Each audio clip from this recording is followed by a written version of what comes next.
Magandang araw po muli sa inyong lahat. Ito po ang Tipon-Tipan sa PIA, ang ugnayan ng pamahalaan at ng mamamayan.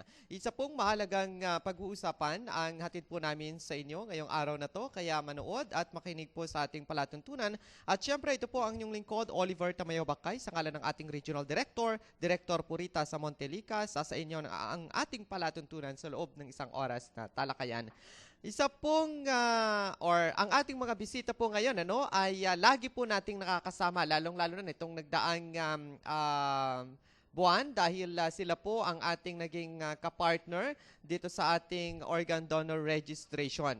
Si Dr. Edgar Peleo po, ang Medical Specialist 3 ng Department of Health Center for Health Development Region 2. At syempre si Sir Alan Sibal, ang Information Officer ng ating pong DOH Region 2. Sila po muli ang ating makakasama dito sa ating palatuntunan upang ihatid sa atin ang dalawang pagdaraos sa buwang ito ng Marso, yung pong National Kidney Month at saka yung National Rabies Month. Kung ano-ano nga ba ang preparasyon ng ating pamahalaan at syempre ng ating mga partner agencies, yan po ang inipong antabayanan sa ating palatuntunan. Syempre ngayong umaga kasama natin ang ating mga media friends. Papakilala pa rin sa atin, di kasamang Benji De Iro. Yes, thank you, Oliver. Bisita po natin ngayon ang ating mga media men, si Digna Pagulayan ng RPN-DZTG, of course si Marvin Kangkang ng Bombo Radio, of course si kasamang Tano Tudaw ng FBN-DZCV, at mayat-maya po yung iba pang mga kasama natin kasi sa kabila ay may isa pang interview po doon. Kaya ngarag din sa pagiging very busy ang ating mga reporters ngayon. And of course ang ating mga kasamaan sa RBC and sa Clearview, andyan din kasamang Muding din sa studio, si kasamang Tony, of course si sa control si Alvin de los Santos. Sa inyong likod, si Benji De Iro.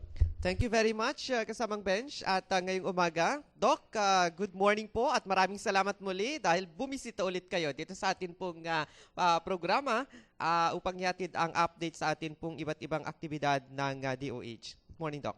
Good morning, Oliver. Good morning din po sa... Take two. Good morning, Oliver, at good morning din po sa lahat ng nandito, bisita natin ngayon sa media. Good morning din po sa kasama ko si Alan at siyempre po sa lahat po ng manonood at makikinig. Okay. Of course, Sir Alan, magandang umaga din at maraming salamat muli sa inyo pong pagbisita sa aming palatuntunan. Magandang umaga sa lahat at sa amin ang pagpapasalamat kasi napaunlakan nyo kaming magpahayag dito sa inyong programa. Yes. Unang-una ay ngayon buwan ng Marso ay maraming pagdiriwang paggunita ang ating sinasagawa. Nauna na yung Fire Prevention Month na nag-kick off. Ngayon naman ay dalawa, yung National Kidney Month at saka yung National Rabies Month. Una nating pag-uusapan ang National Kidney Month. Ano ang tema ngayon, Doc Ed, sa ating 2014 celebration?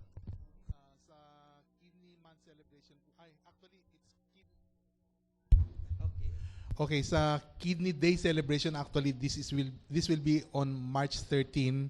Ang atin pong theme ay Kidneys Age, Just Like Us. Ibig sabihin, tumatanda ang kidneys kagaya natin. March 13. March 13. Ang World Kidney Day. Oo, sa Thursday. Ang March 13, tama ba ako? At ito ay World Kidney Day pala ang ipinagdiriwang po natin. So sa atin po, ano po ang inaasahan natin from the Health Department bilang bahagi ng ating pag-obserba sa World Kidney Day? Sa totoo lang, ito po ang ma-expect ninyo sa Department of Health. No? Siyempre po, advocacy. Yun po kasi ang mahirap gawin sa lahat. Kasi kahit gaano arami po ang ina-advocate natin sa mga tao, siyempre mahirap pong pakinggan at hindi nila ginagawin. Sabi nga nila, mas madali yatang uminom ng gamot kaysa gumawa ng mga paraan para maiwasan ang kidney disease. Yes, oo. Dito sa Region 2 po, Doc, ano yung update natin on the kidney programs na ating po? Kasi matagal na tayong magka-partner, especially sa advocacy. Pero ano nga ba ang update natin ngayon on the kidney prevention program ng ating pong DOH? Sa DOH po, meron kaming tinatawag na Renal Disease Control Program. Ang nangunguna sa pagpapatupad nito actually is ang National Kidney and Transplant Institute. Alam mo naman na ang National Kidney and Transplant Institute ang primary hospital para sa kidney cure. Pero ang ginagawa ng Department of Health is sa preventive side po tayo.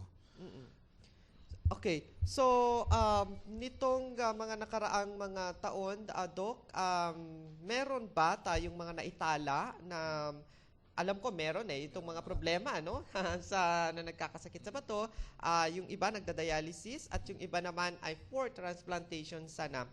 Meron ba kayong data, Doc, kung ilan? Tungkol sa data, hindi ko kabisado kasi yung number. Pero dumadami po taon-taon ang mga kaso ng mga nagkakaroon ng tinatawag nating end-stage renal disease or end-stage kidney disease.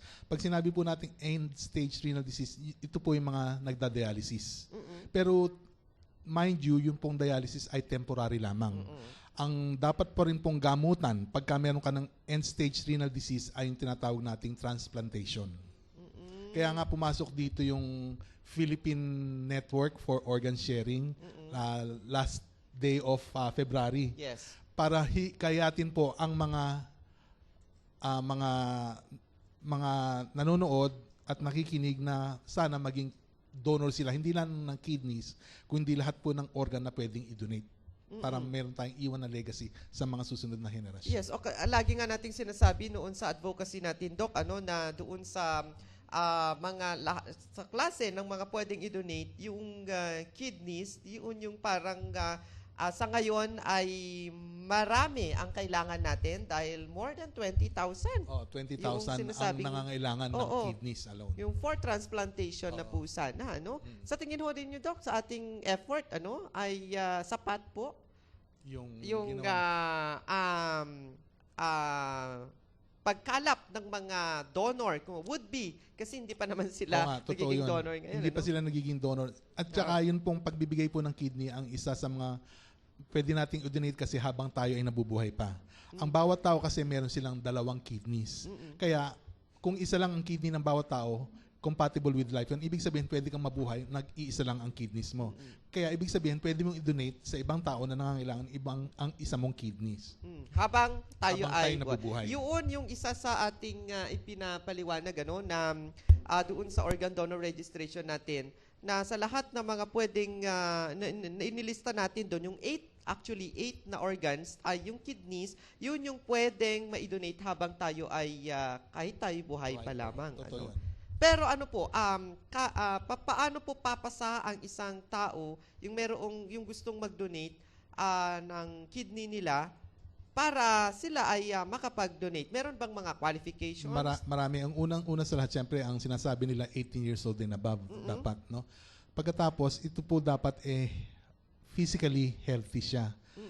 Ito pong mga tao na magdo-donate at halimbawa meron silang pagbibigyan ng kidneys nila, itetest silang mabuti. Mga blood exams. At saka dadaan po sila sa psychological testing muna. Pati psychological. Pati psychological testing na talagang desidido silang ibigay ang kanilang kidneys sa nangangailangan. Lalo na kung kamag-anak, kapatid. Kamag-anak, oo. Okay, meron tayong mga success stories along that line, pero bago yan, i-welcome muna natin ang ating mga bagong kasamahan, si Madam Lady L ng Clearview Cable, and of course, si Manager Cadel Trillas ng FBN DZCV. Merong gustong magtanong? Of course, hawak na ni Kasamang Dig na yung mikropono niya, kaya sigurado magtatanong siya. Kasamang Dig. Thank you, Bear. Good morning po sa ating lahat. Good morning, Doc. Bago tayo siguro lumayo sa transplant, etc., etc., alamin siguro natin, Bear, kay Doc Ed, kung ano ba yung mga simptomas. Kasi kung minsan, napagkakamalan yung mga, dili kaya ay ipinagwawalang bahala, halimbawa, kung isa sa mga simptomas ng pagkakaroon ng kidney problem, yung pong back pains, Doc, na sinasabi nila, ay ano lang yan, arthritis.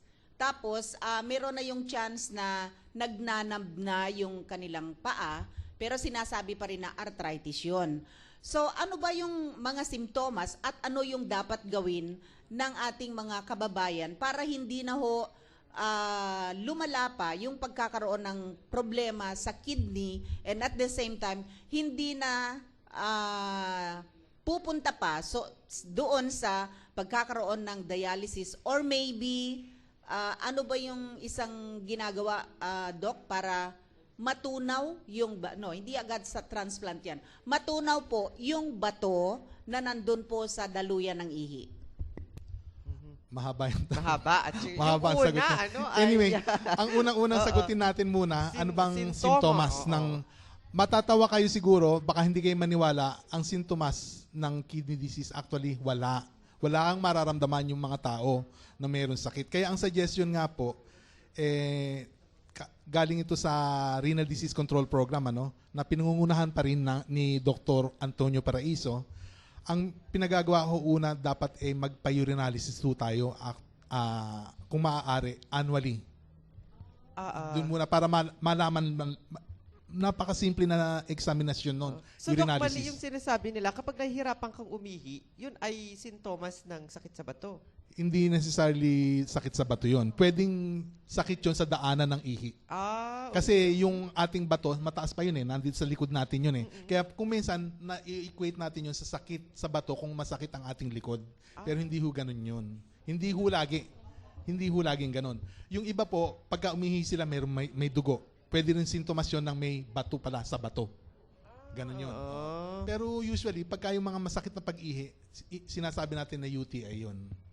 At mas madalas pong magka-UTI ang babae kaysa sa lalaki. Kasi sa anatomy, di ba magkalapit nga yung puwerta at saka yung daluyan ng dumi. Sa babae yun. Pero sa lalaki, meron pa tubo. Kaya malayo, hindi ho masyado. Unusual po kasi na ang lalaki magkakaroon ng UTI unless meron siyang ginawang, sabihin na natin, kalokohan. Ganon. Medyo adventurous siya. Ika nga.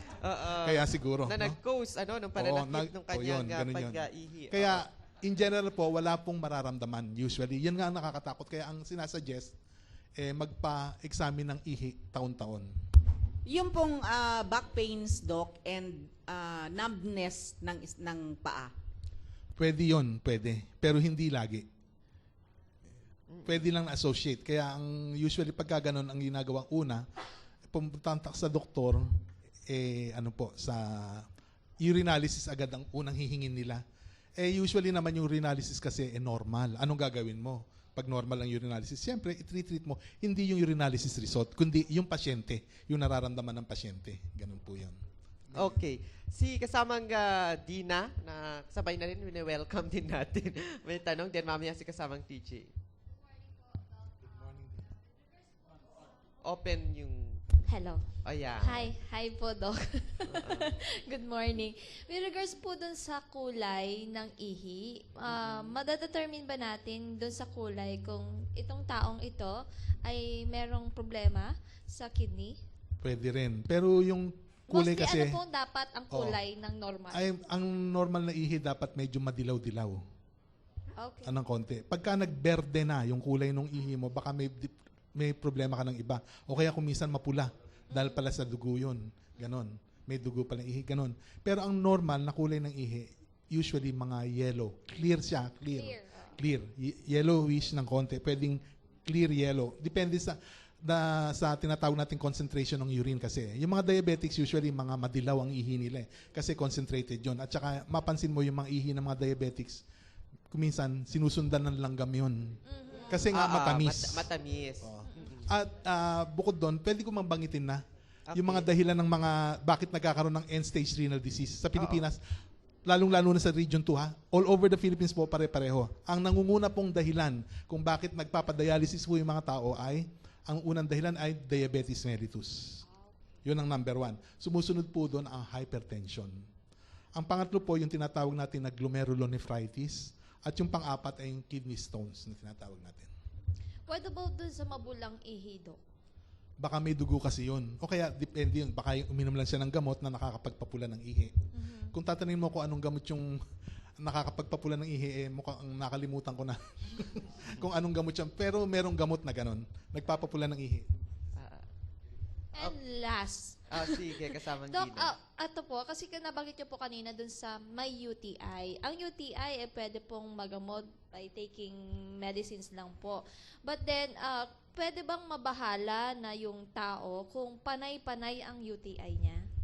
Pagka panay po kasi ang UTI ng isang tao, dapat talagang magpapacheck up siya sa doktor. Ano bang ugali ng mga Pilipino? Hindi ba? Maggamot lang. Overuse na nga yung paggamit natin ng cotrimoxazole. Maya't maya, inom tayo ng gamot. Kahit anong gamot dyan, inom tayo ng gamot. Inom ng gamot. Ang dapat pong gawin muna, pagka ganun, lalo na yung lagi na lang na masakit ang pag-ihi mo, magpa-check ka muna sa doktor. Tapos, tetestingin nga ang urine mo. Kung normal man yun, pwedeng gamutin ka ng doktor ng antibiotics para doon. Hindi kasi niya ginagamot yung urinalysis result. Ang ginagamot niya ay nararamdaman ng tao. Ngayon, after 1 week siguro, babalik ka, meron pa rin. Ang susunod na testing niya ron, pwedeng magpagawa na siya ng culture and sensitivity kung ganun. O kaya magpapa-x-ray na siya ng iyong daluyan ng ihi o kaya ultrasound ng kidneys. Ganun po. Para makita kung meron kang ibang dahilan kung bakit nagkakaroon ka ng masakit na pag-ihi. At saka siyempre, on the side, tatanungin din ang sexual preference mo at saka paano ang sexual preference or orientation o kaya yung hygiene na tinatawag tama. Salamat po. Kasi alam mo, likas kasi yung mga Pilipino, ewan ko ba, takot tayong maligo. Ang dami-dami nating tubig. Merong ganon. Sa emergency room lang, noong nasa ospital pa ako, ang unang ginagawa ko talaga, inaamoy ko yung pasyente. Hindi ba? Takot kasi tayong maligo. Ewan ko kung bakit. Ganon. Personal hygiene lang ang dapat muna, di ba? Pati sa skin na muo yung bato. Dahil takot naligo. Si kasamang TJ muna. Follow-up lang ako. Sige, short follow-up. Doon sa sinasabi po ninyo, Doc, na medication, may mga tao na ayaw talagang uminom ng kahit na anong klase ng gamot, kahit na mayroon na silang nararamdaman. Pero ang ginagawa po is umiinom sila ng buko juice. Is it, advisable? Yun ay kung hindi ka diabetic. Kasi remember, buko juice meron pa rin sugar yun, glucose. Kaya wala kang sakit sa bato pero meron ka naman diabetes. Magkakaroon ka rin eventually ng sakit sa bato. Mind you, no, ako ay nagsasalita rito based on public health aspect lamang. Pagka tatanungin niyo tungkol sa mga espesyalista, baka magalit sa akin ang mga nephrologist. Ang dami pa namang nephrologist natin dito sa Tuguegarao. Iba po ang public health kasi sa nephrologist. Yung nephrologist po, yun po yung espesyalista na titingin talaga ng mga kidneys natin. Okay, si kasamang TJ and then mamaya si kasamang Lorna. Gandang umaga, Doc. Parang programa ata yun. But anyway, Doc, yung nabanggit mo kanina, yearly na kailangan magpa-exam tayo. Once a year. Saan ba yung mas maganda o kaya isasuggest at magkano? Yung magkano hindi ko lang alam. Pero pwede tayong magpa-urinalysis actually sa ospital. O kaya sa ating mga health center. Pwede po dyan. Kasi po meron naman silang mga medtech Meron din private. Siyempre doon mahal. Baka abutin ka ng mga 300 to 400. Depende. Kung minsan yung mga medtech pag nagpresyo, titingnan ka muna from head to foot. At saka titingnan yung mga singsing mo, mga lahas na suot mo. Di ba, mga Pilipino ganun pagka magpupunta kung saan kung ano-ano yung sinusuot nila. Kaya napapamahal tuloy. Tapos nagrereklamo po sila. Kahit po yung doktor na, kung pupunta ka sa private doctor, nakita ang dami palang suot, bakit kasi sisingilin ng mura? Kaya mo pala, ibig sabihin, di ba? Kaya napapamahal ang singil. Hindi ko naman sinabing mag-rags ang suot mo para lang mapansin ka na ikaw ay mahirap lang, hindi ka na singilin. Hindi naman ganon. So ang advice doon ay pag pumunta ka, tanggalin mo muna yung mga kumikinang sa katawan. Parang ganun kalokohan. Si kasamang Lorna. Pero pwede tayong magpa-examine sa mga tinatawag nating mga health center. Lalo na kung may medtech doon. Sa atin pong City Health Office, meron pong medtech sa kanilang health center. Pwede pong magpa-check up. Health centers, Doc? Meron pang mga health centers na capable. Okay. Kasunod niyan, gusto ko lang banggitin sa inyo, kagagaling ko lang po sa consultative meeting ng Renal Disease Control Program na headed by none other than Dr. Antonio Paraiso. At binabanggit niya sa atin na itong taon na ito, meron po siyang gagawing training para sa non-nephrologists. Sino po ito? Yung mga rural health units po natin ito, yung mga doctors po natin sa mga municipal health officers na tinatawag natin. Ite-train po sila sa Kung hindi para maging nephrologist, ite-train lang sila kung paano makarecognize at mag-treat ng tama ng mga kidney disease para po hindi puro Tremoxazole ang ginabigay nilang gamot. Okay. Doc, yung pong Ano, nakaraan na Philippine Network Organ Sharing, bakit po napili ang Tuguegarao despite wala namang kidney transplant laboratory? Oo. Ang dahilan po kasi bunutan po yan eh. Meron po silang binunot na site. Actually, hindi tayo ang original na site. Ang original na six sites po kasi yan. Pang-anim po ang Tuguegarao. Ang una pong napili nilang site ay ang Bohol. Kaya lang ano ba ang nangyari sa Bohol? Hindi ba linindol ang Bohol? Tapos linipat nila sa Tacloban. Ano naman ang nangyari sa Tacloban? Nagkaroon ng Yolanda. Kaya nung pinili nila ang Tuguegarao, kasi meron pang other regions, di ba? Pero nabunot nila Tuguegarao, iniisip din nila noon, actually, kung ano naman kaya ang pwedeng mangyari sa Tuguegarao. Kasi lahat ng lipatin nila na site, merong nangyayaring catastrophe na tinatawag. Pero wala po yun. Napili lang po, wala pong criteria para sa pagpili ng kahit anong site. Nagkataon lang, by lot siguro, napili ang Tuguegarao. At saka napili tayo dahil andito tayo eh. Joke. Si kasamang Lady L, then mamaya si kasamang Tere. At saka susundan ko rin ang Apa. yung ginawa ng Pilnos dito, masayang-masaya ako, masaya dapat tayo lahat dahil hindi tayo kulelat. Ang kulelat ay Yes. ang NCR. NCR. Na mas marami pang doktor at mga nurses at matagal na ang IEC sa kanila at Yes. advocacy tungkol dito sa organ donation. Yes. And despite the fact na tayo yung parang pinaka Oo, maiksi biglaan ng, lang, panahon na mag-prepare. Ayan. At nakapang-apat tayo. Pinakamaliit din ang Tuguegarao sa lahat ng sites ha. Pinakamaliit na. May dadagdag si Sir Alan bago si Yes, kasamang idagdag Lord. ko lang doon sa tanong ni Sir TJ. One factor siguro why napili ang Tuguegarao as a site ay they are eyeing na ang CVMC ay magiging harvest hospital. Inaay pa lang to. There is a plan kasi na gagawin yan as a harvest hospital. Yes. So, yun siguro yung isang criteria kung bakit dito na rin dinala yung isang site doon sa 6 na sites na naganap na ginawa natin lately for that activity. Yes, oo. Tama dahil nabanggit pala yan ni Dr. Paraiso noon na dapat meron din ang Northern Luzon area and CVMC yung isang area na tinitingnan. Yes, kasama. Okay, good morning, Doc. Ito po katanungan ko regarding po dun sa dialysis. Bakit po dumadaan o nagpapadialysis ang isang kidney patient? Is it nakakatulong po sa lifespan po ng isang kidney patient? Siyempre, pero ito po ay temporary. Ang remember po yung ating kidneys, yun po ang nagsiserve na filter ng ating dugo. Dahil may diferensya na po yung kidneys natin, dadaan na po sa machine yung katawan natin para sila po ang mag-filter ng ating dugo. Ganun po ang ginagawa ng dialysis. May tanong pa po ako. Dahil doon sa yung isang friend ko, natanggalan siya ng isang kidney, na-transplant kasi doon sa kamag-anak nila, nag-donate po siya. Ngayon, hindi ba nakakasabagal sa gabal ho doon sa kanyang sakaling siya po ay magbuntis? Hindi naman. Wala Actually, pong yun, Doc? Wala. Dapat lang mag-ingat talaga siya. Lahat naman ng tao dapat mag-ingat, di ba? Healthy lifestyle na tinatawag natin. Kasi yung sakit sa kidney, yung mga unhealthy lifestyle usually. At saka kung nagbigay na siya ng isang kidneys, dapat po mag-ingat siya sa kanyang sarili. Meron nga transplant patient nagbuntis at nakapanganak ng matiwasay. Ibig sabihin, pwede rin siya kasi wala naman siyang sakit eh. I-donate niya lang yung isa niyang kidneys, di ba? Kaya yung isang kidney niya na natitira, ibig sabihin, functioning normally. Kaya makakapanganak siya ng matiwasay. Basta mag-ingat lang ng mabuti sa katawan. Okay. Si kasamang Tere and then mamaya si kasamang Marvin. Good morning po, Doc. Thank you kasama Oliver.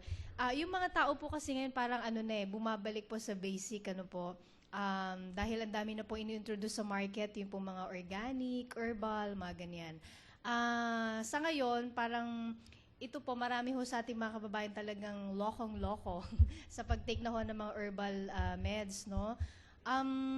Ito po ba ay Doc? Meron din po bang nagagawa na sa kidney? Kung may sakit ka na, kaya ba niyang habulin yung paggamot dun sa kidney mo? pag tatanungin mo yung mga experts, hindi naman ako expert, ano? Pero kung tatanungin mo sa mga experts at saka yung mga nababasa natin, wala pang proven effectivity lahat ng herbal medicines. Kaya nga, no therapeutic claim sabi. Ganun lang. Oo. Pero yung meron din po bang overdosage ng pag-take po ng Yun mga ang herbal? kainaman doon, walang overdosage. Okay. Hindi kagaya ng mga nabibili natin na gamot na mahal, pwedeng magkaroon ng overdosage sa paggamit nun. Mga synthetic na sinabi mo. Okay, kasama nga Marvin. Magandang umaga po, Doc. Katanungan ko lang po is may record or data po ba tayo dito sa region to kung ilan po yung namatay dahil po sa kidney, sakit sa bato? And ano po yung ginagawang hakbang or paraan ng Department of Health upang sa ganun ay ma-inform ang publiko at mapagalagaan po yung kanila pong kidney po, Doc? Kung tungkol sa data, Marvin, meron tayo. Kaya lang hindi ako nagdala ng data. Hindi dahil sa hindi ako naghanda para sa araw na to, kundi meron talagang data, makukuha ka sa Department of Health. Ngayon, yung katanungan mo yung ginagawa ng Department of Health, isa na po ito, itong Renal Disease Control Program, meron nga. At saka, let's face it, mahirap talagang mag-advocate sa mga tao matigas ang ulo. Tingnan mo yung itsura kong tabako nga eh. Nag-stroke ako 4 years ago, pero talagang pinag-iingatan ko, hindi magka-diferensya ang aking kidney at ang aking puso. Kaya from time to time, nagpapacheck up talaga ako ng mga laboratories kung okay yung kidneys ko and puso ko. So far, okay naman. Kaya ang magagawa lang po ng gobyerno, siyempre, magsalita, lip service ang tawag natin doon. Mag-advocate na ganito lang ang pwede mong gawin. Pag-ingatan nyo. Pero nasa tao na yun kung susunod sila o hindi. Kahit naman yung mga may sakit themselves, yung mga may sakit, inom sila ng gamot. Akala nila kasi mabisa yun. Hindi nila alam na hindi lang yun ang gamot. Dapat din pong sumunod sila sa mga sinasabi ng doktor. Okay. Doc, pahabol lamang doon, ilan ba ang doon sa tanong ni kasamang Galor na kanina, ilan po ba ang recognized dialysis center natin for Region 2? Yes. Sa kaya recognize yun, ibig sabihin, napupuntahan namin. 15 po. Sa Cagayan, 15.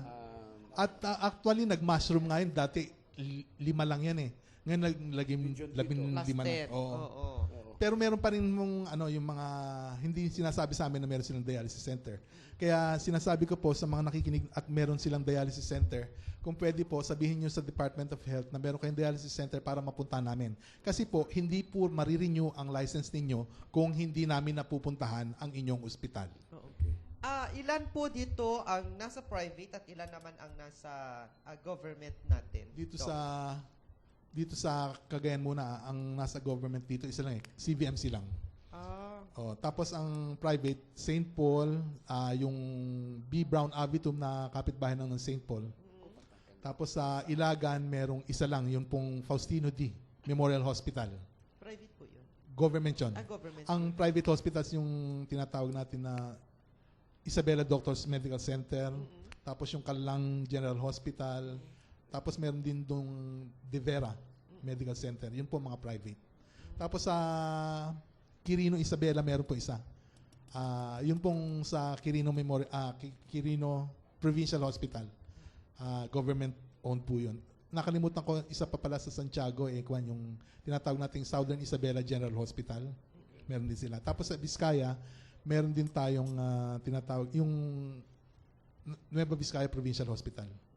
Government po yun. So, bawat probinsya, meron at least one government dialysis center. Yes, meron okay. naman. So, choice na lang ng mga tao Kung saan sila pupunta. sila Actually, itong ginagawa namin, meron pong party po yung programa na yung Renal Disease Registry, kung saan pinupuntahan namin every quarter yung mga dialysis centers. At mapapansin ninyo, doon sa mga pangalan na sinasubmit nilang registry, merong mga pasyente from Tugigaraw pupunta pa ng Vizcaya, ganon, para lang magpa-dialysis. Ganon. At yung iba naman from Vizcaya, pupunta ng Santiago, from Quirino Province, pupunta ng Tugigaraw, ganon. Kaya nagpapalit-palit po sila. Okay.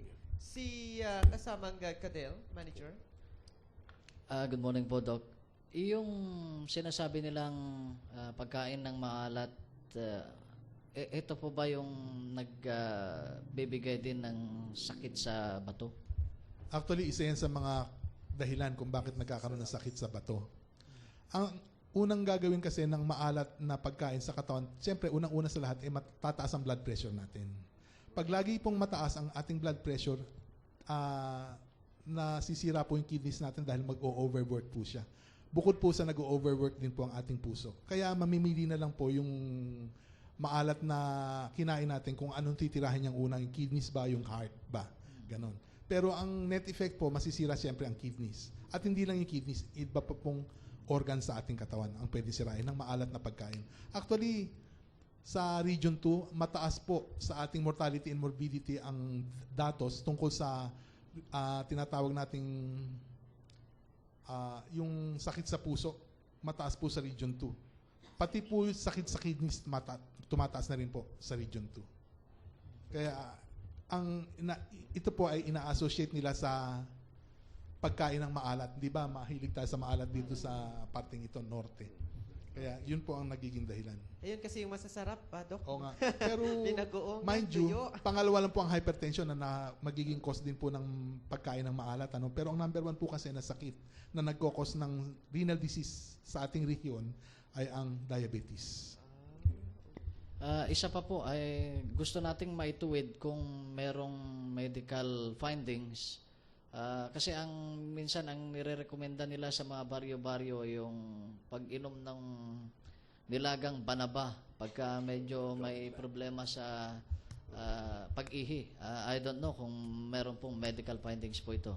Actually, wala pa po kasing nabasa akong research tungkol sa pag-inom ng mga katas ng banaba at yung maitutulong niya sa bato natin. Wala pa po. Pero mag-ingat lang po sa pag-inom ng mga ganitong klase ng mga inumin.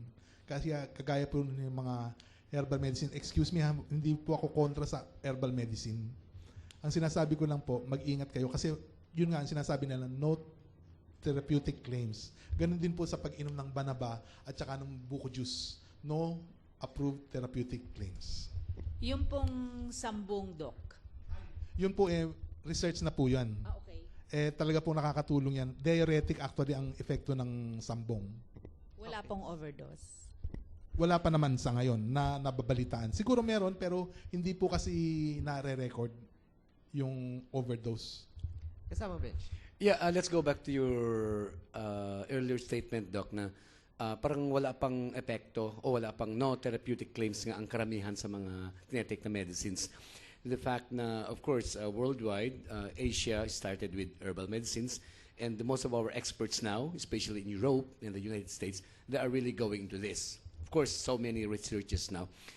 I cannot just reconcile the project of DOH, especially dito sa Lagundi, and then this, of course, sambong nasabi nyo na may effect na we are spending millions and then wala palang no therapeutic claims pala. So how's that? Ang gusto kong liwanagin yung sinasabi ko, no? Hindi po Let's lahat clear ng it sa herbal mga medicine. listeners po natin, Doc. ito Baka po ma-misinterpret nila, Oo nga. ma-misinform po sila. Ito po based on research. Yung sambong po, yun pong Lagundi, ito po may epekto.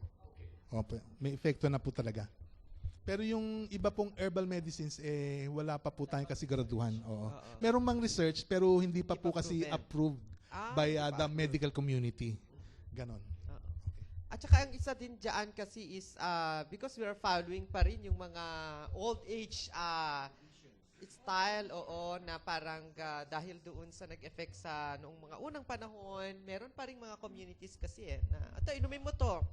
Ito, magdikdik ka ng ganito, itapal mo sa'yo. Sundan ko lang yung sinabi mo. Actually, noon, effective. Ngayon, hindi na effective. Pero in the long run, baka maging effective ulit. Based on research yun. Okay. Oo. Research-based kasi ang kailangan natin pag ang DOH ang nagsasalita. Okay, kasamang Lorna. Doc, nandiyan na lang tayo regarding sa mga herbals na yan. Natanong ko lang po at marami po yung isa po sa project po ng DOH, yung paglabas po ng mga DOH na sabon. Galing po to, alam mo na Calamansi, Camias, Acapulco. Ayan po. Kasi yung mga ilinalabas ng DOH, based on research na yon. Proven effective na sila. In other words, meron siyang therapeutic effects. Okay. Ganon. So, dumaan sa inyo yun? Dumaan sa amin. Kasi dumadaan naman yun sa tinatawag nating Food and Drug Administration. Nare-research din po yan. And how to identify these products, Doc? Meron po nakalagay usually na approved by the Food and Drug Administration. Dati po kasi Bureau of Food and Drugs yun. ano ba? BFAD. Ngayon na po, FDA na ngayon. Oo. Meron po nang nakalagay doon. So hanapin lang natin yun. Kung meron Or ganon na may logo. logo din yata. Oo. Yung May products, ano. may logo ang DOH. Yes. Yung ibang products, merong logo ng Hopefully Ano? naman hindi peke. Hindi. Hindi naman siguro. Yung iba kasi meron yung mga nanggagaya. Baka pipekehin pati logo ng DOH. Yun nga po, napansin ko po dun lagi pong may logo po ng Logo. DOH dun sa sabon kasi I'm selling also that kind of na pinapatronize ko yung sabon po ng DOH. Thank you. Yes, Kalamansi, Acapulco, meron ho akong client ko pa rin ng doktor. Opo, napakaganda po daw po ito. Okay, so yun lang. Ingat lang tayo doon sa mga binibili natin kasi marami din dyan yung mga matatamis ang kanila pong pang-engganyo. Sinasabing dumaan sa DOH, dumaan sa FDA o BFAD. Yung pala ay peke pala, no? So ayun, may last kasi we will jump na to rabies program. Okay, one last ng kidney before dun sa rabies. Doc, ang mahal po yung pag mag-undergo ng dialysis, any assistant manggaling sa KTI Wala pong na ibibigay dun sa mga pasyente. sorry po. NKTI o DOH? NKTI and DOH na rin. Parehas. Kasi Opo. NKTI belongs to the DOH. Okay. Just like CVMC belongs to the DOH. Anyway, Sige, Doc. Anyway, wala pong assistance. Ang pwede lang pong ibigay na assistance, syempre, yung pong lip service na tinatawag natin. Advocacy lang on how to prevent kidney diseases. Hopefully, in the long run, magkakaroon din po. Kasi nga, gagamitin daw yata rito yung syntax. Ganun yata. Yung pera na manlilikom doon, yun ang gagamitin sa medical services. Oo. Pero sa Hopefully. ngayon, wala pa. Pero sa ngayon, wala pa. Hindi ba sakop sa PhilHealth po yung dialysis? Dialysis actually sakop sa PhilHealth. So Kung meron ka, ikaw ay pwede na yun. PhilHealth member ka, pwede kang ma-dialysis ng libre. Okay? Hanggang 95 days yata ang ibinibigay ng PhilHealth na libreng dialysis. Ewan ko kung lifetime or for the year. Actually, meron silang assistance din para sa transplant. Umaabot yata na 500,000 pesos or more. Pero dapat ikaw maghanap ng donor mo. Hindi yung pwede yung PhilHealth pa maghanap ng donor mo. Ganun yan. Okay. So, ayan, malaking problema kapag meron na tayo. Kaya sabi nga nila, dapat pag-ingatan natin yung ating mga sarili. At lagi nating itatak sa ating pong isipan na ang pinaka-best way para ma-prevent ito ay yung urinalysis. Magpa-exam tayo sa government. Siguro ang ating government or private. ina-advocate. Although, syempre, sa private pa rin yung mga may kaya, pero yung mga magsasabing wala silang pera, pwede naman sa government hospital. Let's move on to... Okay, may last ka pa? Sige, kasi rabies din yung ating topic. Pangalawa. Rabies month din kasi ngayon eh. My favorite topic. Kento Peleo. Doc, there was a time dito po sa Pilipinas na i-docu pa nga po ito na talagang naging talamak yung bentahan ng mga kidneys. Ginawa siyang negosyo kasi mahal po yung pagbili. Nagkaroon din po ba tayo ng instance dito sa Region 2 na recorded or unrecorded na ganun po yung nangyari na may mga nagbenta ng kalampong mga bato? Sa Region 2, wala Walang kwan. Kaya lang, siyempre karapatan din tao yan parte ng katawan niya yun. Gusto niyang ibenta para magkapera siya. Ang dahilan yan, bottom line yan, kahirapan. Totoo naman. Kaya lang, ang nangyayari niyan, yung middleman ang kumikita. Papangukuan ka ng 50,000 hanggang 50,000 lang ibibigay sa iyo ng middleman. Actually, middleman kumita ng 450,000 pesos. Ganon kataas. Kaya mag-ingat po, huwag kayo maniwala sa magbebenta. At saka hindi rin totoo yung sinabi. Kinukwento lagi ni Alan to yung kinukuhanan daw ng mga organ, kinikidnap.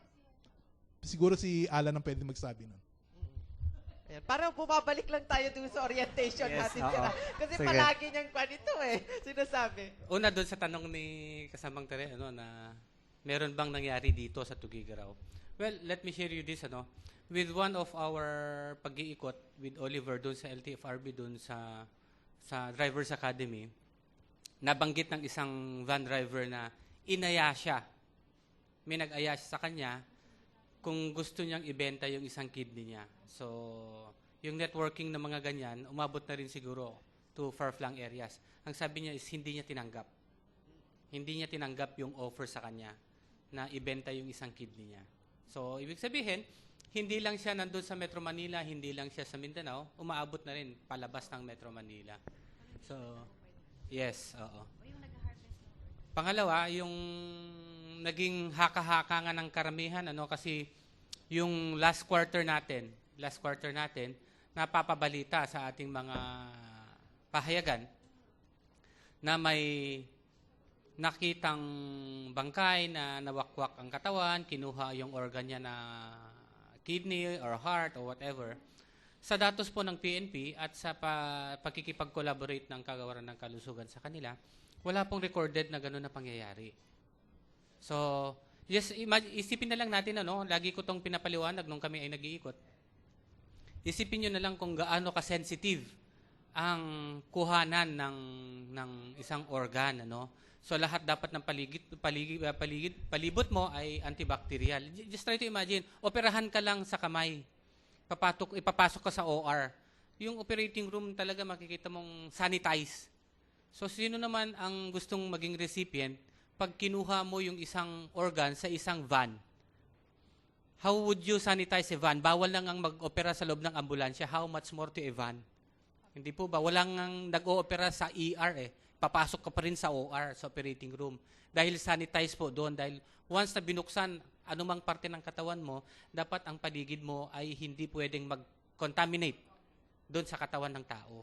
So, gusto ko lang liwanagin na wala pong nangyaring ganyan. Yung sinasabi nilang usong-usong si Brung nung last quarter ng 2013. Yes. Okay. Siguro ay malinaw na yan sa ating mga kababayan, So, ayan, pag-ingatan po natin ang atin pong mga bato, Sinasabi nila pag may bato ka daw ay But anyway, ito po ay seryosong seryosong bagay na lagi nating sinasabi na nasa sa atin kung paano natin alagaan ang ating mga sarili. Kaya maraming advice kanina si Dr. Peleo. Hopefully ay naipatak po natin yun sa ating puso at sa ating isipan. So let's jump na kasamang Digna sa next topic natin. Ang isa pang alam kong paborito nating pinag-uusapan, ang rabies, nakamamatay. Yan ang atin laging sinasabi. Anong update ngayon dito, Doc, especially sa Region 2? Sa Region 2, as of 2013, meron pong 20 po yung namatay dahil sa rabies. 20. Anong taon po? 2013, ha? Oh, last year. Okay. Pero huwag kayong mag-alala kasi nag-top notcher po tayo noong 2008. Tinalo natin ang Bicol region. Nagkaroon tayo ng 37 cases. At karamihan po nung namatay doon ay galing sa Isabela. Ngayon pong 2013, meron pong 20 sabi ko, ang 11 doon ay galing ng Isabela. Kaya po marami tayong binibigay na gamot sa Isabela. Lahat po ng bite centers nila na government-owned, binibigyan natin ng gamot, bakuna para sa anti-rabies vaccine. Ang meron 20 yon, isa lang po ang namatay sa Cagayan. Dati po, Cagayan po ang top notcher sa rabies deaths. How the tables have turned, ika nga. Hindi na po Cagayan ngayon, Isabela na ang marami. Tapos, ang Nueva Vizcaya po, 6 na cases. Ibig sabihin po, pag sinabing case ng rabies ay namatay. Okay, at sa Quirino Province, 2. Sa Batanes naman po, hanggang ngayon, for the past 8 years, 0 pa rin ang cases nila ng rabies. Wala pa rin po namamatay sa Batanes. Kaya declared na po ang Batanes noong 2010 na rabies-free province. Kaya huwag kayong matakot sa aso doon. Mas matakot kayo sa mga masasalubong yung mga tao na nandoon. Pero mababait ang tao ron, hindi ko sinasabi. Baka mamaya ikaw na naman isipin na magkamali na naman ako na sinabi. Ganun. Okay. So, ayan, medyo malaki ang bilang ng Isabela, pero noong 2012, 37? Correct, Doc? 2008 pala yun, 2008. So, at least ay bumaba naman na siya, pero medyo siya pa rin yung pinakamalaki for Region 2. At nakakagulat ang Nueva Vizcaya kasi knowing yung population and area ng Vizcaya, meron silang 6. So, ano ngayon ang ginagawa po ninyo, particularly Una-una, sa DOH, in partnership with the Livestock Division of the Department of Agriculture? Ganito po, March kasi is Rabies Awareness Month. Sabihin ko lang na ang theme, yearly, hindi na nga po binabago Working together for a rabies-free Philippines. Hopefully po, by 2020 raw, wala nang rabies sa Pilipinas. Just like in Japan, just like in other countries. Mind you, we even export the disease to other countries. Noong 2008, nung nag-number 1 po ang Region 2, 2 kaso ron, pero hindi po recorded sa atin yung 2 namatay kasi hindi naman po sila Pilipino. Ang rinirecord lang natin sa atin ay mga Pilipino na namatay dahil sa rabies. Yung 2 pong yun, mga Hapon po yun.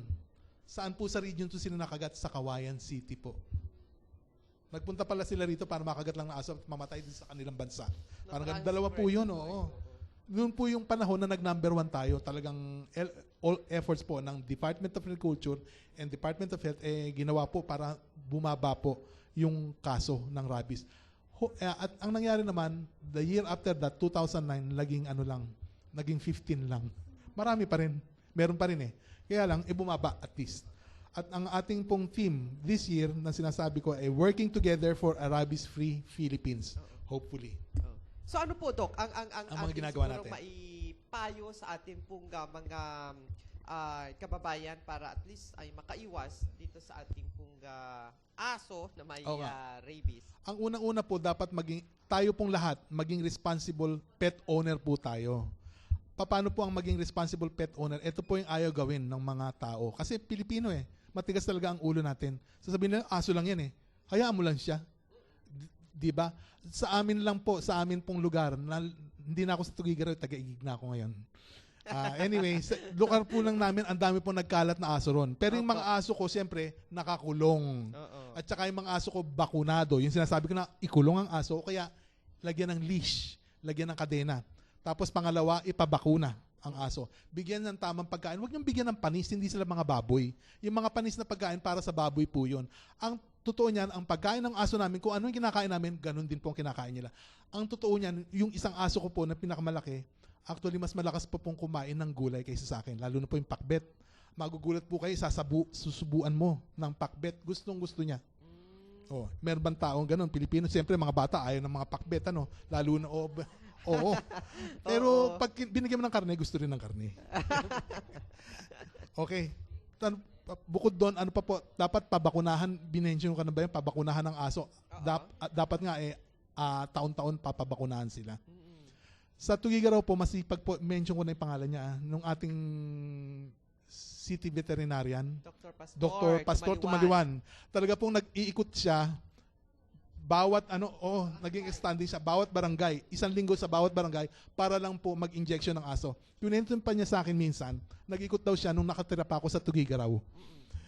One time daw, umikot siya sa aming apartment, nakita niya yung mga aso ko nagtatahulan sa loob ng aming apartment. Gusto niya raw sana injekan, pero sinabi ko sa kanya, wag na lang kasi kumpleto ang bakuna niyan. Ilaan mo na lang yung bakuna sa aso sa mga nagkalat dyan. Sa totoo lang, ang dami pong nagkalat na aso sa buong Region 2. Magugulat po kayo March last year, pumunta po kami ng Ilocos Region. National po yun na activity from Luzon, Visayas, Mindanao na mga regions. Pumunta po ron. At nakita po namin sa Ilocos Region, bawal po kay Amy Marcos ang nakakalat na aso. Wala pong aso sa kalsada. Tapos pumunta po kami sa Ilocos Sur. Kay Chavit Singson. Wala rin pong aso na nakakalat. Pero siguro nakakalat, pero hindi namin nakita dahil yung dinaanan namin walang aso. Baka ganon. Pero anyway, meron po silang ordinansa kasi na bawal ang hindi nakatali na aso.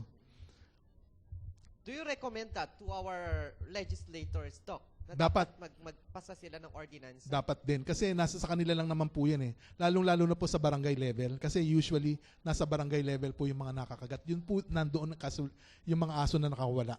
At hindi po nababakunahan usually yung mga nandoon. Kasi nga, sasabihin nila pagka merong dadating na magbabakuna, di hulihin mo. Kung mahuli mo, bakunahan mo. Diba? Yan ang attitude natin. Sana hindi po ganun ang attitude natin. Kasi po kung ganun po ang attitude natin, hindi tayo responsableng amo.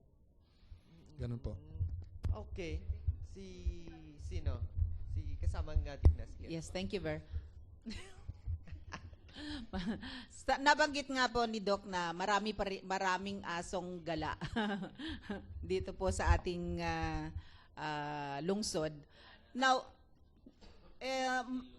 pagka nakakagat itong asong ito, Doc, meron po yung reglamento na kung sino ang mayari doon, siya yung Bakuna. hindi, Gamot. yung Papagamot. gagastos doon sa injection Oo, ng dapat kung ganun. sino ang nakagat.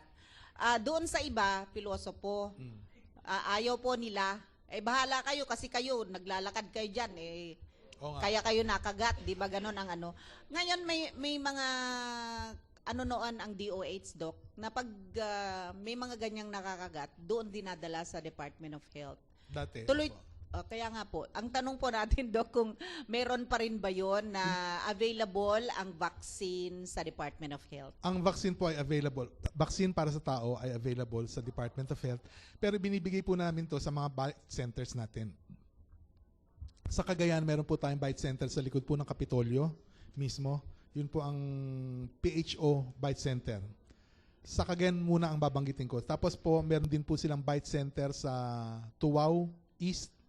Meron din po, nagtayo na rin po sila ron. Claveria po, nagtatayo na rin po sila ng isa.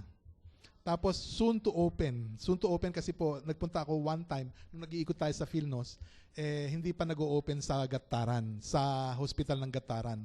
Soon, mag-o-open po ron. Tapos po sa Gonzaga, mag-o-open din po. Kaya, all over Cagayan, para po hindi makonsentrate lahat ng nakagat ng aso sa PHO, bite center, pumunta na po dun sa mga designated na mga bite centers natin. Ginawa po nating zonal ang bite centers. So, nagbibigay po tayo ng libreng gamot. Pero, kung meron po kayong PhilHealth, kung meron pong PhilHealth kayo, malilibre po kayong lahat, lalo na kung pupunta kayo sa PHO ng Cagayan. Kasi PhilHealth accredited po sila. At sila po ay certified ng DOH as bite center. Kasamang Tere, tapos kasamang Lorna, and then kasamang TJ. Over the years po ba, Doc, nagbago na rin din po yung practice ng mga kabayan natin? Kasi paborito ko si Doc Ed noon nung sa aking project noon siya ang aking kinuha at one of the best yung paper natin, Doc, no, sa anti-rabies natin. Yung pong sa mga baryo-baryo, Doc, buhay pa rin po ba yung paniniwala na pag kinagat, tandok kaagad yung Tandok. pupuntahan? Meron pa. Pero actually, yung mga namatay po natin, kung interviewin po sila, hindi sila, yung palang nabubuhay na kamag-anak. Sorry. Liwanagan natin. Alam kong meron mga pilosopo na nakikinig. Pag in-interview po yung mga nabubuhay, mga nabubuhay na kamag-anak, sasabihin nila sa inyo na dinala ka sa Tandok itong pasyente. O nagpunta kami sa Tandok. Wala pong mabuting magagawa yung mga Tandok. So, hopefully, matuloy po yung seminar namin sa mga Tandok. Per province po ang gagawin natin. Lahat po ng Tandok, tatawagin natin para mag-seminar na bago kayo magtandok o kaya pagkatapos nyo magtandok, ipadala pa rin sa bite center. Kasi ang importante pa rin po na gamutan sa mga nakagat ng kahit anong hayop, paghugas po dun sa area ng bite with soap and water for at least 15 minutes. Ganon lang po. Bakit? Para po ma-wash away yung mga virus na nandoon sa sugat mo. Oo. Doc, meron po ba kayong estimates lang kung ilan pong mga magtatandok, buhay pa ba yung mga magtatandok na ito sa iba't ibang region? Kasi Mukhang diba, meron pa rin. mga ilan po ang population nila? Yun lang ang wala akong estimate. So wala tayong Tayong parang data. Kung identified. Oo. Meron sila. Nandyan sila. Actually, meron isang tandok sa Burgos Isabela. Ang nagkwento sa akin yung dating MHO doon sa Burgos Isabela, namatay dahil tinandok niya ang sarili niya. Ay, sus. Oo. Sana, sabi niya, dying declaration nga. Doc, sana na nagpa-injection na lang ako para hindi ako namatay. Namatay na. Too late na . Few hours before he died, yun nga, sinabi niya yun na sana nagpa-injection na lang ako, hindi na lang ako tinandok ang sarili ko. Kasi mga tandok na yan, Doc, pag tumatanda na sila, pinapamana ba naman sa mga anak-anak Yun, at mga kamag-anak totoo yun. Kaya hindi namamatay Yun ang legacy nila. So, ang dapat i-capture yung kanilang gamit sa pagtandok. May follow-up si kasamang bench. Sige. I am a living recipient of tandok. I was in grade 2 nung kinagat ako ng napakalaking aso on my left, no? This is in Riverside. Of course, matagal na siguro patay yung kwan doon. Ang problema dyan, baka minana ng mga anak, mga apo. Ang style kasi, ginagamit yung kwan yung sa kalabaw. Yung kwan niya, sungay, na very fine yung pagkakagawa sa loob. And then, ipapasok, igaganyan, i-cover yung sa kwan yan, sa, sa wound, no? Tapos sisip-sipin nung magtatandok. Forcing the wound na maglabas ng dugo. And then, siguro 3 beses yon na ginawa. Ganito kalaki ng ng peklat sa left thigh ko eh. Ayan. So, hindi ako nag-short. Joke lang. So, yun nga. Pero ako, sa totoo lang siguro, it's a bad practice anyway. Pero still, sabi ko, I'm lucky. Nabuhay pa ako. Lucky. Kasi ibig sabihin nun, yung kumagat sa yung Pero aso. wala pa akong rabies, sir. Doc. Ibig sabihin nun po, yung kumagat sa inyong aso, walang rabies. Nagkataon lang. Not all ng aso naman ay may rabies. Kahit nga merong nakagat ka ng aso na may rabies, hindi assurance yun na ikaw mismo magkakarabis ka rin. Ang magandang magkwento nga niyan tungkol dyan si Dr. Cortina, may experience siya. 3 yata yung nakagat, sunod-sunod. Pero isa lang ang namatay. May rabies yung aso, pero isa lang namatay. Bakit kaya hindi nagkarabis? Ibig sabihin, hindi nagkarabis yung 2 pa. Yung isa lang nagkarabis. Out of the 3, who was beaten by that dog? Okay. Yes, sino sa inyo? Sige, si kasamang Marvin. Yes. Dok, kapag nakagat ka ba ng aso, is agad bang magkaka-epekto yung virus nito sa katawan o may span po ng Ay, time matagal. Yung recorded nga, 19 years bago siya nagkaroon ng rabies. Kaya nga, ang advice, halimbawa, nakalimutan mong magpabakuna dahil masakit siyempre. Ang gawin mo, pumunta ka sa bite center, kahit na years ago kang nakagat. Tapos, ikaw, ang treatment sa'yo ay as if you were beaten yesterday or today. Ganon. Pero ibig sabihin lang nun, kung after 10 years na hindi ka pa nagkakaroon ng rabies, malamang yan, buhay ka pa eh. Malamang yan na walang rabies yung aso. Mind you, yung rabies virus ay slow virus po yun. Hindi ko lang alam kung gaano ka siya kabagal umakyat from the bite site papunta sa brain. Kasi sa brain siya dumadami. Pagka dumami na siya sa brain, punong-puno na yung brain ng rabies virus, lalabas sa uli yan. Ang labas niya, nerves din. Usually sa salivary glands. Kaya, pag nangagat sila, nandun sa salivary glands yung virus na rabies. Follow up. Yes. Doc, follow up lang po ito doon sa katanungan po ni kasamang Marvin. Kapag yung aso po na na kumagat ho doon sa biktima po, pag namatay po ito, ibig sabihin may possibility po bang mamamatay po yung biktima ho? Hindi naman. Pagka halimbawa yung nangagat na aso ay namatay, baka may rabies. Usually pagkatapos niya mangagat kasi mamamatay na rin siya. Hindi naman right after. Para ba yung wag na lang, biblical kasi wag na lang. Anyway, sinasabi ko, hindi yung porke nangagat yung may rabies na aso mamamatay na siya agad, pero sure to die. Yung aso na nangagat. Ibig sabihin kasi noon, that's nature's way kasi of transferring the virus from the dog to another person para yung perpetuation of the species ika nga. Kaya bago siya mamatay, kailangan mailipat muna itong virus na ito. Parang ganon. Kaya ang gagawin niya, mangangagat siya. Pagka naikagat niya, nailipat na niya yung virus, ayun na yun. Malas mo kung yung merong rabies virus yung nangagat sa'yo. Ganon yun. Mamamatay na yung aso. Ganon. Hindi ako vet. Ang mas magandang sumagot niyan ay yung veterinarian sana. Pero ang kwento naman ng mga kaibigan kong vet na nakakausap ko, ganyan nga. Saka yung advice kapag ganun kasamang Lorna, kainin mo yan. Kainin mo daw yung namatay na aso para makamot ka, which is very, very wrong. Yes, okay.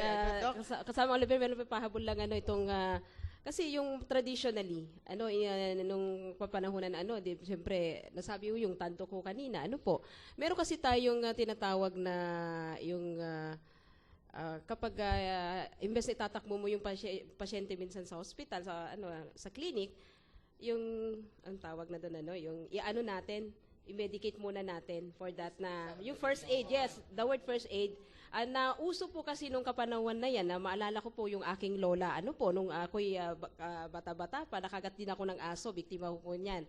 At tartaray na ako panalagpas siya, kinamatak ti aso, kinagantak dok. Tanangalat ti bawang, that garlic, tinaltal na, ipulpuligat na dyan, sinabunan na. So, paano po yung Hindi case ko totoo po yun. doon po na wala po namang hindi naman ako... Hindi ibig sabihin walang virus ng rabies yung aso na nangagat sa'yo. Kaya hindi naman ako linagnat, hindi naman ako Wala. Swerte mo. Swerte Kasamang ka rin. Lorna. Yeah, Dahil yes. walang At least rabi. meron kang experience. Pamilinig po kasi ako mga Living bahay. Playful ka. po ako, Doc. Okay. Si Manager Cadel may concern. Then mamaya, last question siguro si kasamang TJ.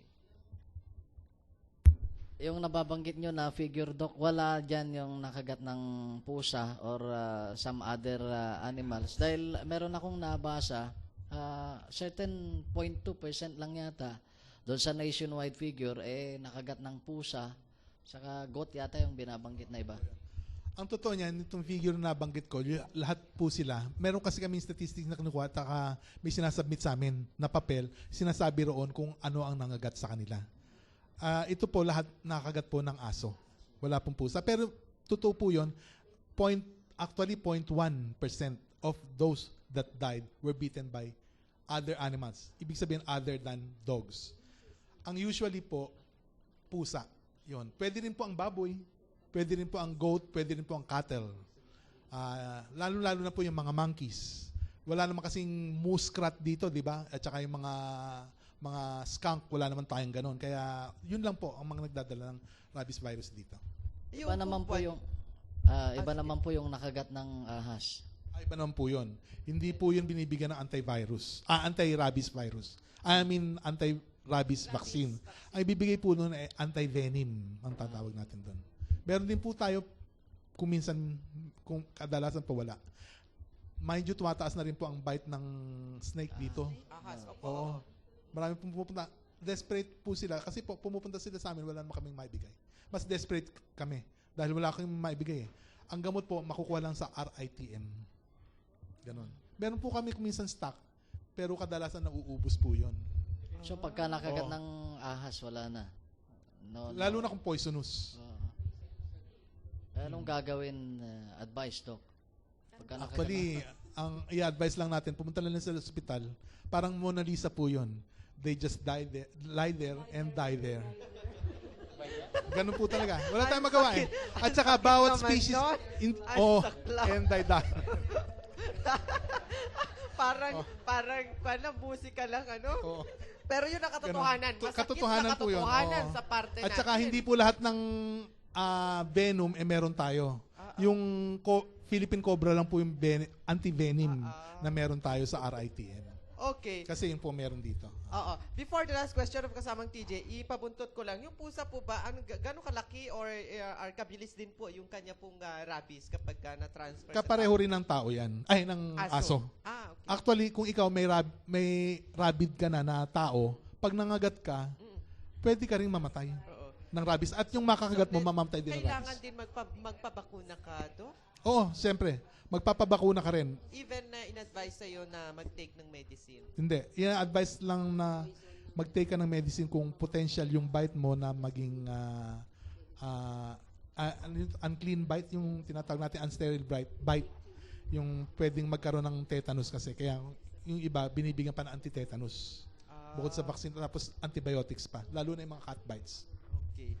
Kasamang TJ, for your last question? Doc, ilang beses ka ba magpa-vaccine kung 2 beses ka na nakagat ng aso? 2 beses ka rin na magpa-bakuna? Ganito yon. Salamat sa tanong. Ganito po yan. Halimbawa, nakagat po kayo ng aso ngayong araw na to. Ngayon ang day 0 mo. Day 0. Day 0, day 3, day 7. Kumpleto na yon. 3 beses kang babakunahan po, pabalik-balik ka sa bite center. Pagka nakatatlo ka, day 0, day 3, day 7, kumpleto na yung bakuna mo. Pero kung namatay ang aso, bibigyan ka pa ng day 28. Ganun yon. Halimbawa, ikaw ay kagatin na eh. Kagatin ka ng aso. Day 0, day 3, day 7, natapos mo yung bakuna. Pero pagdating ng day 8, nakagat ka ulit, magpapabakuna ka ulit ng booster. Ganon. Every time na makakagat ka, magpapabooster ka. Pero dapat, halimbawa naman, day 0, day 3, day 7, sabi ko, day 3, day 0 na injectionan ka, day 3 na injectionan ka, day 5, nakagat ka ulit, hindi ka na magpapabooster. Patapos mo na lang day 7. Pumunta ka lang doon, bumalik ka para meron kang day 3, day 0, day 3, day 7 na bakuna. Ganun yun. Doc, yung kaso na hindi natapos yung yung vaccine. Nakagat ka ulit ng aso. Opo. Di babalik ka ulit day 0, day 3, day 7 ulit. Ganon. Oo. Okay. Ha? Kung sa PHO ka pupunta at meron kang tinatawag na ano yun? PhilHealth. Libre lahat yun. Eh kung walang PhilHealth, Doc? Ay, hindi yung... Meron kaming pa- binibigay na libre. Ang pwede mo lang ibigay na libre ay day zero. Ganon. Hindi. Kung may PhilHealth ka, wala rin bayad yun. Siyempre, matutuwa ang PHO kung may PhilHealth ka, di ba? Kasi PhilHealth accredited sila. 5 piso lang naman yan, baka pwede mo nang ibili. Oo. Kasi yung injection na naman... last. Okay. Hindi naman. Kasi 5,000 naman yung injection mo na ibinibigay natin ng libre. Ganon. Doc, ang tao may rabies. Pwede po. Pag nakagat siya ng aso na may rabies. Pwede. Lahat po ng mammals, may posibilidad po na magkaroon ng rabies. Doc, last question na ito. I-clear ko lang ito sa mga listeners natin, sa mga viewers natin. Because of this concept na, halimbawa, may aso ako, tapos may nangagat siya, tapos sabihin ko dun sa tao, hindi okay lang kasi nabakunahan naman yung aso ko. So lumalabas na, kung nabakunahan ba yung aso, wala na siyang rabies, does that mean na ganun? Hindi po ganun yun eh.